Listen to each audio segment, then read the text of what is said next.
Hey, so this tip is going to save you lots of time.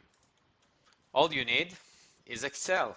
Now, think about the amount of times or the number of times that you had to like type or insert all kinds of numbers to an Excel file just, you know, to get it done or just to have these numbers and do a report on it. So, if you have an Excel, this is going to save you a lot of time. So what I'll do is I'll go online and I'll search for any kind of data. So I'll search for world of data. So let's assume that I want this table, okay?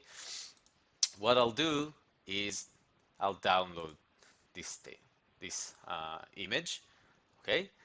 So I'll save it and then I'll go back to Excel. You can go to the data tab and then from picture, let's upload the file we've just downloaded.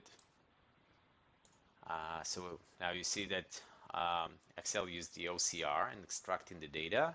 So I'm saying, yeah, I can review it, but you know what? Just insert the data. So it's actually GPT. Understand that there is an issue, but here's the here's the table. So if we'll go back, it seems pretty much the same. Okay, go and save a lot of time. Efficiency.